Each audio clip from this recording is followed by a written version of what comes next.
오늘날도 예루살렘에서는 매주 금요일마다 거리를 행진하는 행사가 있다고 합니다. 이것은 천주교의 프란치스코 수도회에서 주관하여 진행하는 일종의 의식입니다. 예수님께서 빌라도에게 재판을 받은 법정에서부터 십자가를 지시고 골고다 언덕을 향해 걸어가셨던 약 800m의 길을 다시 행진해보는 의식입니다.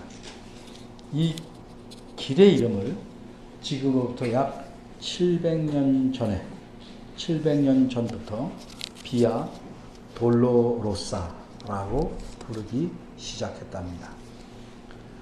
비아 돌로로사는 라틴어인데 비아는 길이라는 뜻이고 돌로로사는 슬픔 또는 고난이라는 뜻입니다. 그래서 이 길을 슬픔의 길 또는 고난의 길이라고 하며 그렇기에 비유적으로 십자가의 길이라고도 부릅니다. 이 비아 돌로로사에는 의미 있는 지점 14곳이 있는데 예수님께서 쓰러지셨거나 누구를 만나셨거나 또는 십자가에 달리심으로써 멈추셨던 곳들입니다. 이 14개 지점의 마지막 장소는 예수님께서 무덤에 묻히신 곳입니다. 이 모든 지점이 성경의 복음서에서 찾아온 것은 아닙니다. 어떤 것들은 전설에 따라 정한 것입니다. 왜냐하면 천주교에서 그렇게 정했기 때문입니다. 따라서 이 길은 복음서에 근거한 역사적인 길이라기보다는 순례자들이 걷는 길입니다. 이 길의 그 진로, 코스는 18세기에 확정되었다고 합니다. 이 비아 돌로로사의 제5지점에서 로마 병사들은 한 사람을 붙잡았습니다. 이 사람은 구레네 사람 시몬이라고 합니다. 구레네는 오늘날 아프리카의 북쪽에 있는 이집트와 서쪽으로 국경이 맞닿아 있는 리비아입니다. 로마 병사들은 이 리비아 사람에게 예수님께서 이제껏 지고 오시던 십자가를 대신 지게 합니다. 사형이 확정된 죄인은 자신이 못 박혀 매달리게 될 십자가를 지고 처형장까지 가게 됩니다. 근데 우리가 여기서 십자가라 그래서 사람이 그림도 보시지만 이렇게 가로와 세로 그걸 전부를 지고 간다? 불가능한 일입니다. 여기 십자가라는 것은 가로 부분만 일 것이다. 이렇게 학자들은 생각합니다. 예수님께서 그 전날 밤에 붙잡혀서 밤새 신문을 당하시고 아침부터 빌라도에게 재판을 받으셨습니다. 또한 군병들에게 심한 모욕을 당하며 매를 심히 맞았습니다. 그래서 예수님은 육체적으로도 몹시 지쳐 있었기 때문에 로마 병정들은 예수님이 지고 가시던 그 십자가를 시몬이라는 사람에게 강제로 메고 가도록 한 것입니다. 그래서 예수님은 지친 몸을 이끌고 앞서 가시고 그 뒤에 시몬이 따라옵니다. 그러다가 비아 돌로로사의 제8번째 지점에 이르자 예수님은 자기를 따르는 무리에게 울지 말라 이렇게 말씀하십니다. 따라서 오늘 본문에서는 다음 세 가지를 생각해 보려고 합니다. 첫째, 어째서 울지 말라 하셨나? 둘째, 누구를 위해 울어야 하나? 셋째, 우리도 과연 울어야 하나? 첫째입니다. 어째서 울지 말라 하셨나? 28절입니다. 예수님께서 아주 힘들게 길을 걸어가시다가 돌이켜 이렇게 말씀하십니다. 예루살렘의 딸들아, 나를 위하여 울지 말라. 어째서 울지 말라고 예수님께서 말씀하셨는지 그 이유를 알기 위해서 먼저 누구에게 이 말씀을 하셨는지 생각해 보겠습니다. 28절 보면 그들을 향하여 라고 되어 있습니다. 그럼 그들은 누굴까? 그 앞 구절 27절을 봅니다. 27절을 보면 큰 무리가 예수님을 따라오고 있었습니다. 그럼 여기서 그들은 누굴까? 예수님께서 나를 위하여 울지 말라고 하셨으니 예수님을 따라오면서 울고 있던 사람들을 가리키는 건 분명합니다. 예수님을 따라오던 사람들은 백성들과 특별히 그를 위하여 가슴을 치며 슬피 우는 여자의 큰 무리라고 말하고 있습니다. 그런데 여러분 생각해 보십시오. 이 여자의 무리만 울었을까? 백성들 중에는 울은 사람들이 없었을까? 일반적으로 말하자면 틀림없이 있었다고 말해야 할 것입니다. 그리고 백성들 중에 우는 사람들은 여자들만이었을까? 남자들은 우는 사람이 없었을까? 상식적으로 생각할 때 당연히 남자들 중에도 우는 사람이 있었을 것입니다.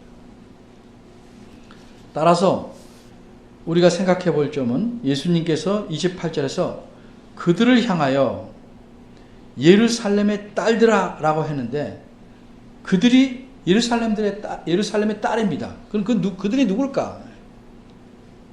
그 당시 예루살렘 성에 살고 있는 여성들만 가리키는 말일까? 여러분 한번 생각해 보십시오. 예루살렘이란 도시입니다. 성읍입니다. 예루살렘이 사람이 아닌데 딸들을 낳을 수 있나요? 없습니다. 그러기에 예루살렘의 딸들이란 표현은 비유적인 것입니다. 신약에서는 이 표현이 오늘 본문에 한 번만 나옵니다. 그러나 이 표현은 이미 구약 성경에 등장한 표현입니다. 이 표현은 구약에서는 시온의 딸이란 말과 함께 쓰이기도 했는데 시온의 딸이나 예루살렘의 딸이나 둘 다 예루살렘에 사는 여성들만이 아니고 백성 전체를 가리키는 말입니다. 그러므로 예수님께서 예루살렘의 딸들아라고 하신 것은 구약의 표현을 따서 예루살렘에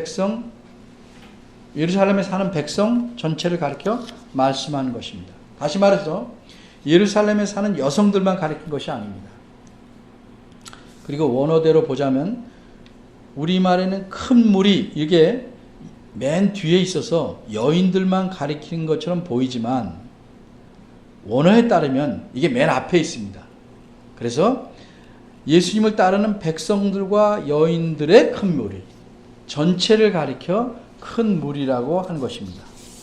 그런데도 여기서 특별히 여인들만 따로 말한 것은 그들이 예루살렘에 사는 백성이 아니었기 때문에 따로 떼어낸 것이 아닙니다. 다만 그 여인들이 예수님에 대해서 가슴을 치며 슬피 울었다는 사실을 드러내기 위해서 써놓은 것입니다. 그래서 그 여인들을 가리켜 그를 위해 가슴을 치며 슬피 우는 여인들이다 이렇게 표현해 놓은 것입니다. 그럼 이 여인들은 누굴까? 혹시 이 여인들은 예수님과 좀 특별히 친분이 있는 여인들이었을까요? 어째서 이 여인들은 그렇게 가슴을 치며 슬피 울며 예수님을 따라가고 있었을까? 물론 예수님을 따라가는 여인들 중에는 예수님과 친분이 깊은 친한 관계에 있던 여인들이 있었습니다. 예를 들면 요한복음 19장 25절을 보면 예수님이 달리신 십자가 옆에는 누가 있었냐면 예수님의 모친 마리아도 계셨고 예수님의 이모도 있었고 글로바의 아내 마리아가 있었고 막달라 마리아가 서 있었습니다. 이들이 갑자기 공중에서 떨어진 게 아니고 자연히 예수님을 따라가는 여인들 중에 있었다고 보는 것이 합리적입니다. 또 누가복음 23장 49절을 보면 오늘 보면 뒤쪽입니다. 갈릴리로부터 예수님을 쭉 따라온 여자들도 예수님께서 십자가에 못 박힌 장면을 보고 있었습니다. 그러니까 이 여인들도 28절에 나온 예수님이 따라가며 울며 가슴을 치는 여인들 속에 포함되어 있었다고 보는 것이 합당합니다. 그러나 예수님과 이렇게 친분이 있는 여인들은 그 수가 많지 않았을 뿐더러 예루살렘에 사는 이 여인들은 예루살렘에 사는 여인들이 아니었습니다. 28절의 여인들은 무리를 이룰 만큼 많았고 그들은 예루살렘에 사는 주민들이었습니다. 그런데 어떻게 이렇게 이 여인들은 한두 번 가슴을 치게 아니고 계속해서 가슴을 치며 계속해서 슬피 우며 따라가고 있었는가? 이 여인들은 누굴까? 학자들은 이렇게 생각합니다. 대부분 사회에는 그 수가 적든 많든 선한 뜻을 가지고 불쌍하거나 어려운 사람을 도우려는 여인들이 있게 마련입니다. 당연히 예루살렘에도 그런 여인들이 있었고 그러기에 이런 여인들은 일종의 자선 모임을 형성했을 것입니다. 이런 모임에 속한 여인들 것이라고 학자들은 생각합니다. 어쨌든 이 여인들은 예수께서 심하게 맞아서 걷기조차 힘들어 하시며 몸에는 곳곳에 채찍 자국들과 멍든 상처로 가득하고 심히 지쳐버린 모습을 보고 너무도 가슴이 아파서 애통해하며 계속 울고 가슴을 치지 않을 수 없었을 것입니다. 이제 예수님께서 이 여인들을 비롯해서 자신을 따르는 예루살렘의 백성들에게 무엇이라고 말씀하셨는지 보겠습니다. 28절에서 보시는 바대로 예수님은 나를 위해 울지 말고 너희와 너희 자녀를 위해 울라 이렇게 말씀합니다.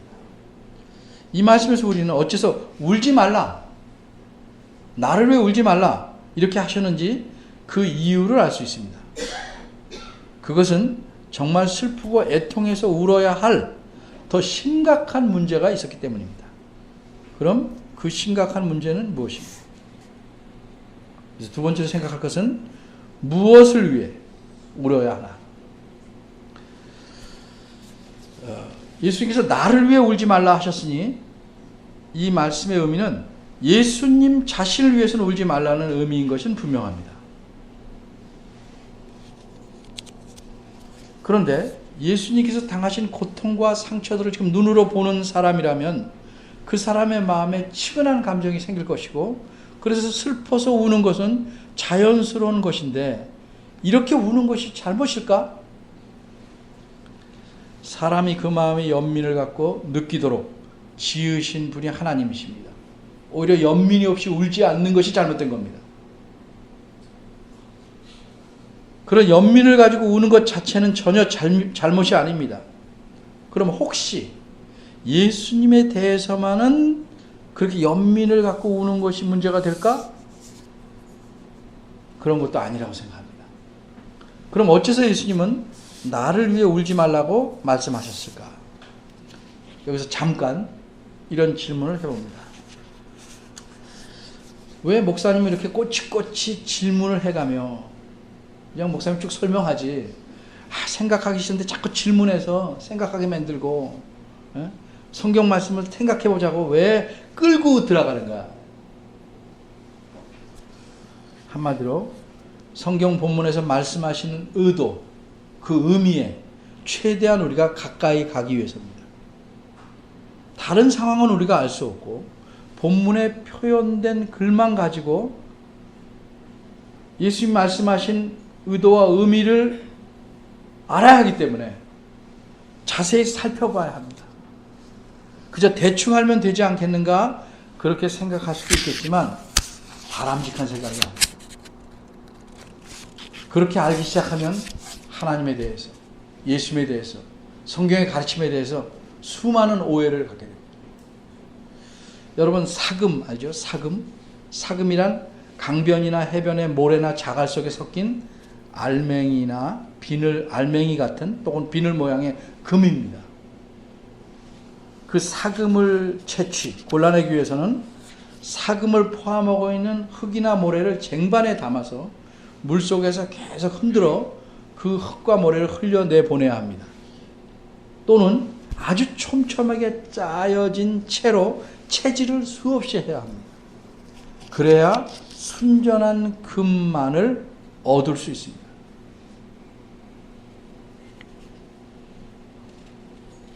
반짝반짝하는 금들이 보인다고 해서 토사를 다 흘려버리지 않거나 몇 번 채질하다가 그만두면 순전한 금만을 얻기가 힘듭니다. 마찬가지로 하나님 말씀의 의도를 정확히 알기 위해서는 대강수 훑어보고 내가 생각 드는 대로 이해해서는 안 됩니다. 본문과 이 본문의 내용과 앞뒤를 잘 살펴봐야 합니다.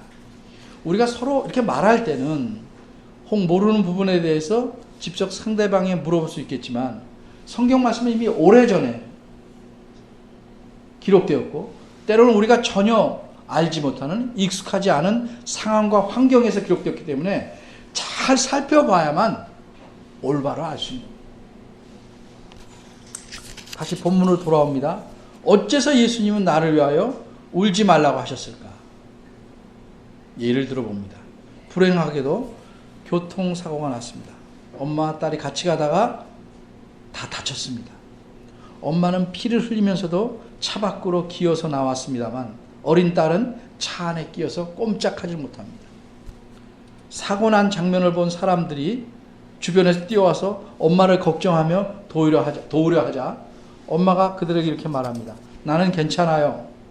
차 안에 있는 내 딸을 도와주십시오. 그럼 이때 엄마가 그렇게 말하는 의미는 무엇일까요? 자신은 도움이 전혀 필요 없다는 뜻일까요? 아니죠.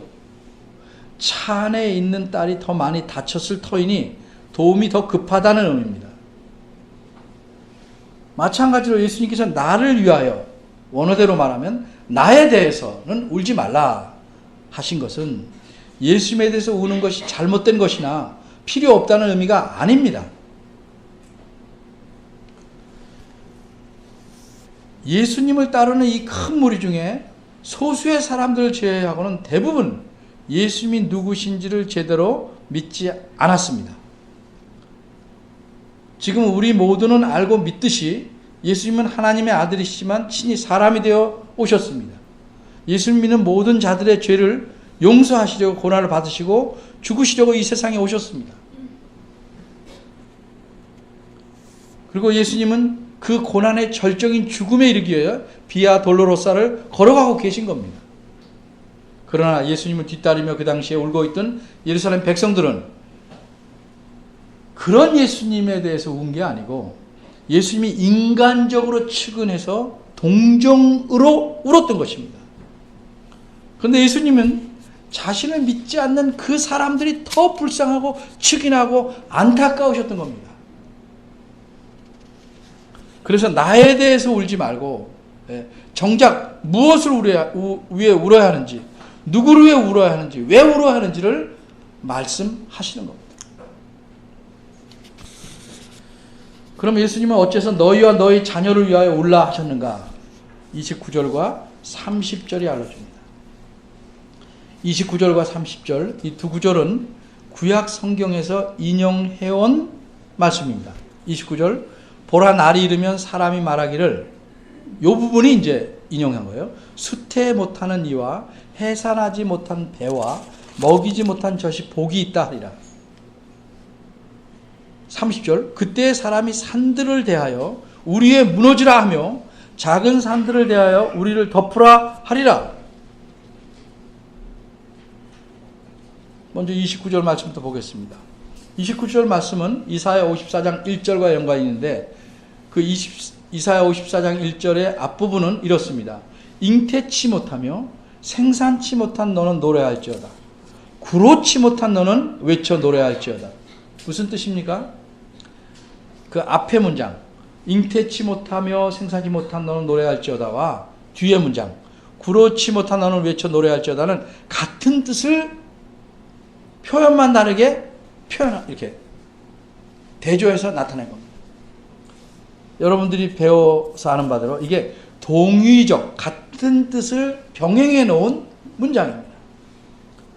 여기서 구로치 못한이란 말은 쉽게 말해서 입덧을 하지 못하는, 아기가 없으니까 입덧을 하지 못하는 그런 뜻입니다. 따라서 이 말씀은 아기를 낳지 못한 자라 할지라도 노래할 수 있을 만큼 복될 것이다 하는 의미입니다. 어떻게 이 일이 가능한가? 우리나라에서도 옛날에 그랬습니다만 아기를 못 낳는 것은 저주를 받은 것과 마찬가지다 이렇게 생각했습니다. 그래서 그 당시 여인들은 참으로 불행했습니다. 그런데 어떻게 아기를 낳지 못한 자도 노래할 수 있겠는가? 그 이유는 이사야 54장 앞장인 53장에서 드러납니다. 특별히 53장 10절에서 말씀하신 바대로 하나님의 의로우신 종께서 많은 사람들을 의롭게 하며 그들의 죄악을 친히 담당하시기 때문입니다. 그럼 그 의로운 종은 누구십니까? 이제 우리는 그분이 누군지 다 압니다. 그분은 예수 그리스도이십니다. 그러기에 예수 그리스도를 믿는 자는 누구나, 심지어 저주를 받았다고 사람들이 생각해서 불행한 삶을 살아야 하는 여인까지도 하나님의 복을 받게 된다는 말씀입니다. 그런데 오늘 본문인 29절에서는 예수님께서 이사야 54장 1절의 말씀을 인용하시지만 표현을 좀 바꾸어서 사용하십니다. 게다가 이 바꾼 표현을 전혀 다른 상황에 적용하고 계십니다. 그 상황이 어떤지를 보겠습니다. 정상적인 상황에서는 수태, 즉 임신을 하고 아기를 낳고 그 아기에게 젖을 먹이는 여인이 복된 겁니다. 그런데 29절에서는 그런 여인이 아니고 그 반대의 여인이 복이 있으리라고 사람들이 말할 것이다 라고 예수님 말씀하십니다. 어째서 그렇습니까? 차라리 자식이 없는 것이 더 나을 상황이 벌어지기 때문입니다. 29절 앞에 보면 보라 날이 이르면 이렇게 말씀합니다. 그런 비정상적인 날이 오게 될 것이라는 의미입니다. 30절을 보면 그때 어느 때입니까? 즉 비정상적인 날이 오게 될 때는 사람들이 이렇게 말할 것이다 라고 말씀합니다. 산들에 대해서 산에게 우리 위에 무너져라. 작은 산들에겐 우리를 덮으라. 이렇게 말할 것이다. 무슨 의미입니까? 이 표현은 구약성경 호세아 10장 8절 후반절에서 인용해온 것인데 이스라엘이 하나님의 심판을 멸망하게 될 때 그 심판이 너무도 두렵고 무서워서 차라리 산들이 자신들을 위해서 무너져서 그 산들에 깔리거나 묻혀서 죽는 것이 더 낫다 하는 의미로 말한 겁니다. 그만큼 하나님의 심판이 더 무섭다는 거죠. 두렵고. 그럼 예수님께서는 어째서 이렇게 구약성경의 말씀을 인용하셨는가? 그 이유는 한마디로 이 예루살렘 백성들이 장차 당하게 될 재앙을 예수님은 내다보셨기 때문입니다. 예루살렘 백성들은 예수님을 하나님의 아들로 믿지 않았습니다. 자신들을 구하러 오신 그리스도로 믿지 않았습니다. 그들은 죄가 없다고 말하는 빌라도를 향해서 오히려 예수님을 십자가에 못 박으라! 이렇게 외쳤습니다. 그래서 예수님은 지금 비아 돌로로사의 길을 걸어가고 계신 겁니다. 이렇게 극악한 짓을 행한 예루살렘 백성들에게 하나님께서 어떻게 행하시겠습니까? 분명 그들의 죄대로 갚아주실 것입니다. 그래서 예수님은 하나님께서 이스라엘 백성에 내리실 심판을 내다보신 겁니다. 예수님께서 이 길을 걸어가시고 마침내 십자가에 못 박혀 죽으신 후 채 40년이 안 돼서 예루살렘 성읍은 철저히 파괴됩니다. 로마 군대가 쳐들어와서 예루살렘 백성들을 잔인하게 죽이고 그들의 자녀들이 로마 군대와 컸으니까 싸우지만 전멸하다시피 합니다. 그러니 자신의 자녀들이 죽음 앞에서 그들이 싸우다 전멸했는데 예루살렘 백성들은 뭐라고 말하겠습니까? 그때 차라리 자식이 없는 자가 복이 있다라고 말하지 않겠냐 이 말이죠. 그리고 로마 군대의 학살이 너무도 가혹하고 전쟁으로 인한 고통이 말할 수 없을 만큼 극심하니까 차라리 산들이 우리에 무너져라 이렇게 말하지 않겠느냐 이 말입니다. 그럼 어째서 이렇게 참혹하고 끔찍한 일이 예루살렘과 그 백성들에게 일어나게 되는가? 그 이유를 31절이 말해주는 겁니다. 31절은 원어를 보면 왜냐하며로 시작합니다. 왜냐하면 푸른 나무에도 이같이 하거든 마른 나무에는 어떻게 되리요? 이게 좀 연결이 안 되는 것 같아요. 근데 듣는 사람은 다 알아요. 왜냐하면 이것은 그 당시 알고 있는 속담이라고 합니다. 우리가 턱 모르는 사람 가지고 난 놓고 기억자도 모른다 이러면 우린 다 알아듣죠. 이런 속담입니다. 예수님은 이 속담을 통해서 푸른 나무 즉 푸르다는 건 뭐예요? 물기가 있는 나무와 물기가 없이 싹 마른 나무를 비교하시는 겁니다. 마른 나무는 불에 쉽게 타버립니다. 그러나 물기가 있는 그 푸른 나무는 그렇게 쉽게 타진 않습니다. 그러나 푸른 나무가 불에 타버렸다면 마른 나무는 그 뜨거운 불에 어떻게 되었을는지 불 보듯이 뻔하다는 말씀입니다. 그럼 예수님은 이 속담을 통해서 무엇을 말씀하시려는 것일까? 하나님께서 행하시는 심판을 대조하시려는 겁니다. 풀어 설명하면 이렇습니다. 하나님께서 지금 이 비아 돌로로사를 걸어가고 계신 예수님을 십자가에 못 박아 죽게 하실 겁니다. 이것도 하나님의 심판입니다. 세상 사람들의 죄를 심판하시기 위해서 하나님께서는 죄가 없으신 자신의 아들 예수 그리스도를 아끼지 않고 내놓으셨습니다.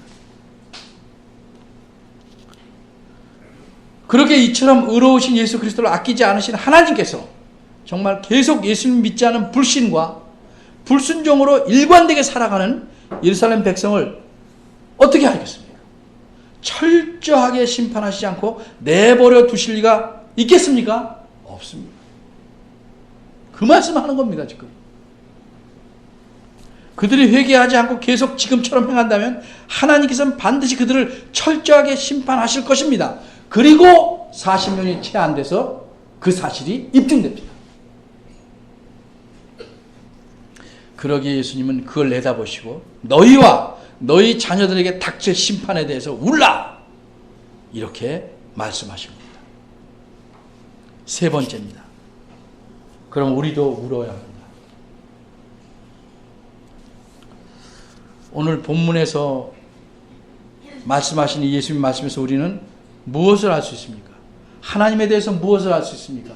하나님께서는 자신이 보내신 예수 그리스도를 믿지 않고 불순종하는 자들을 반드시 철저하게 심판하신다는 사실을 알 수 있습니다. 예수님 당시에 예루살렘 백성들과 또 유대인들은 끝까지 예수님을 믿지 않고 배척함으로써 하나님의 심판, 철저한 하나님의 심판을 받습니다. 그래서 로마 군대에 의해 아주 폭망합니다. 그리고 이러한 예루살렘의 철저한 멸망은 장차 하나님께서 온 세상에 내리실 심판의 성격을 미리 보여주는 역할을 합니다. 그래서 예수님께서는 재림에 대한 것을 예루살렘의 멸망과 연결해서 항상 말씀합니다. 뿐만 아니라 요한계시록 6장 16절에서도 예수님을 믿지 않는 모든 사람들이 예수님이 오시기 전에 어떻게 되는지를 말씀합니다. 오늘 예수님께서 구약에서 인용해온 말씀과 같은 뜻으로 그 사람들은 이렇게 외치게 됩니다. 산과 바위에게 이르되 우리 위에 떨어져서 보좌에 앉으신 이의 낫에서와 어린 양의 진노에서 우리를 가리우라. 누가 이 큰 진노를 당하리요?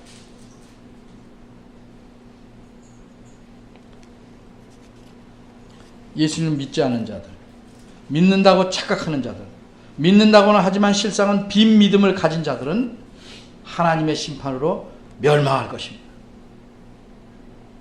그런 말은 비호감이다. 그래도 이게 사실입니다. 그러니 우리가 울어야 하느냐 마느냐는 우리가 예수님을 진정으로 믿느냐 아니냐에 달려있는 겁니다. 하나님께서 칭찬하신 욥은 어떻게 했습니까?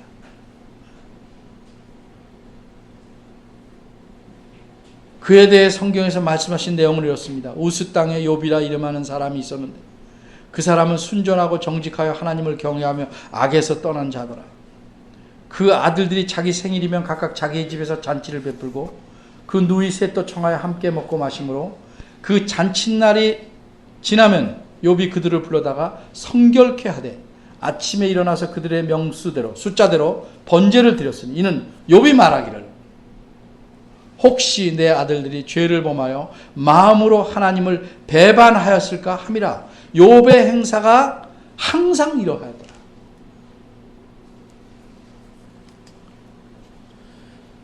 하나님의 은혜와 복을 크게 누리고 있는 욥도 자녀들을 위해서 이렇게 마음을 썼습니다. 우리가 욥처럼 하지는 못한다 할지라도 부모로서 자식에 대한 마음이 어떠해야 하겠습니까?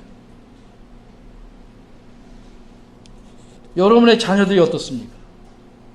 부모된 우리가 자녀들의 믿음에 대해서, 하나님과의 관계에 대해서 관심을 갖고 계십니까? 하나님을 경외하는지 잘 살펴보고 있습니까?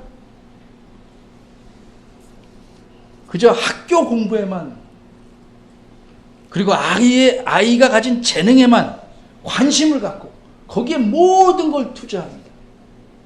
하나님에게서 뭐라고 하는지 부인하는지 관심이 없습니다.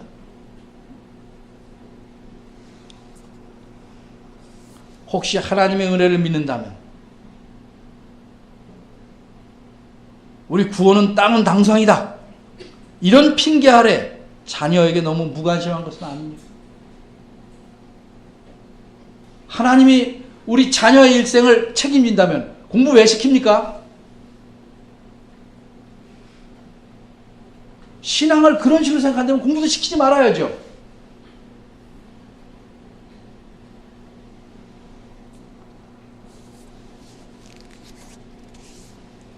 이 다음에 정말 애통하여 통곡하지 않으려면 나 자신을, 그리고 내 자녀들이 하나님 보시기에 어떠한지를 자주 들여다보고 기도해야 할 것입니다.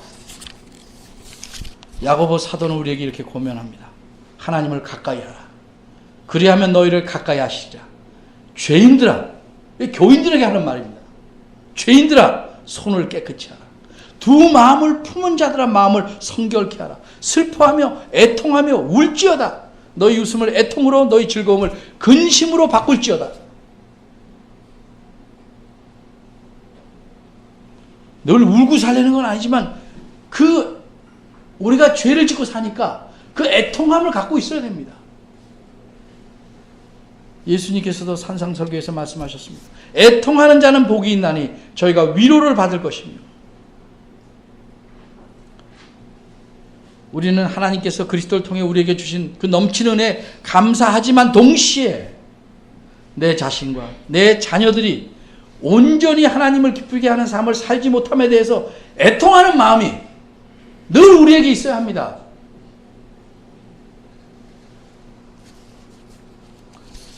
여러분 모두 주님을 기쁘시게 하기 위해서 몸부림치며 살아가는 그런 하나님의 자녀들이 되기를 바랍니다.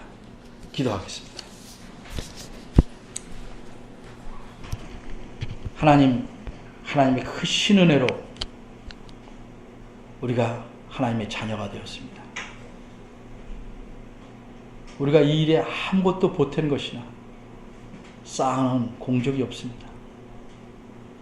그래서 이 은혜가 참으로 크고 놀라운 것인데, 행여 우리가 이 일을 쉽게 생각해서 매사를 가볍고, 그래서 내 할 일에만 매달리는,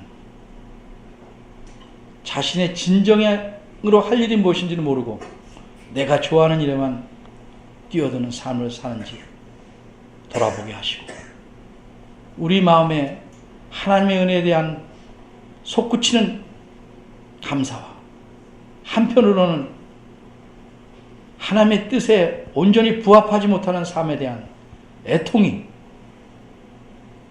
끊이지 않도록 주께서 우리를 각성시켜 주시고,